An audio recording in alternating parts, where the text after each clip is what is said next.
which keyboard should you buy? The Magic keyboard with Touch ID or the regular Magic keyboard? That's what we're talking about today because I actually bought the wrong one and I'm sending it back and I don't want you to make the same mistake. So let's discuss. Welcome to Roy Thompson Audio. Hit subscribe if you want to learn more about recording, mixing, and more studio stuff. For a little background here, I'm an audio engineer, I'm a musician, I'm working in Pro Tools, and I'm also a keyboard shortcut junkie. And I already have a keyboard that I like, the Logitech 1750K, something like that. It's a wireless, solar-powered keyboard with the extended number pad. You gotta have a number pad to get all your keyboard shortcuts in. But I work in a studio with no direct sunlight. So I'm constantly having to take my solar keyboard and put it out in the hallway, find a window, get it charged up, or else it'll die in the middle of a session, which occasionally happens. And this is a really dumb problem, but I've had this solar keyboard in this room without direct sunlight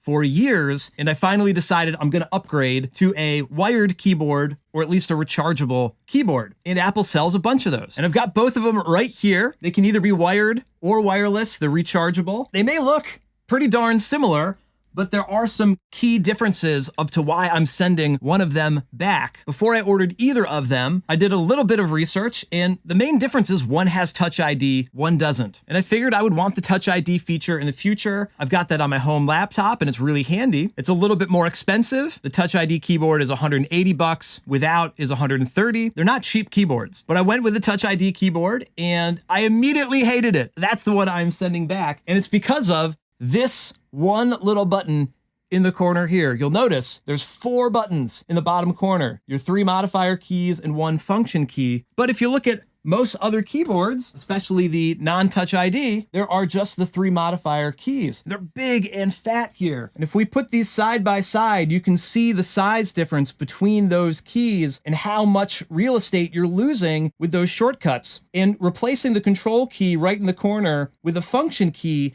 man, that really messes up your flow when you have muscle memory of control is right in the corner there. Specifically in Pro Tools, I often use Control and Shift and the scroll wheel to change clip gain. There's several shortcuts that use Control, Option, and Command together. Basically anything that uses Control is really goofed up, but all of the keys are smaller to begin with. So it's not that you can't use this layout here, it's just that you're gonna have to relearn your muscle memory a little bit. At first I was like, I'll just get used to it, but no, I've been using the same keyboard layout for, 15, 20 years. I don't know how long I've had this keyboard or this style keyboard, but I just don't think it's worth relearning to have the added function key in the corner, which I don't really need to begin with. It's a really odd choice. Maybe there's some people out there that that's a benefit for, but not necessarily for me. And I didn't even realize this, but that's the layout of the new MacBooks as well. So I am dealing with this problem on my MacBook, but I never really consciously noticed the keyboard change until I was here in the studio in my kind of more formal setting. Now there's a few other subtle differences between the two keyboards. The Touch ID keyboard has more rounded corners on it and a couple of different icons on the keys, but function-wise, I think they're pretty much the same. The non-Touch ID keyboard has a Lightning connector to USB-A, where the Touch ID keyboard has USB-C to USB-C. If that's a factor, that's also something to consider, but I think the bigger thing is if you're a keyboard shortcut junkie like me, I would avoid the Touch ID keyboard unless you're willing to relearn some of your muscle memory there. I feel kind of stupid that I didn't realize this ahead of time. It is clear in the pictures on the website if you take a look at them. I just didn't look closely enough. I didn't do good enough research, and they're expensive keyboards. So I'm hoping this review helped for you.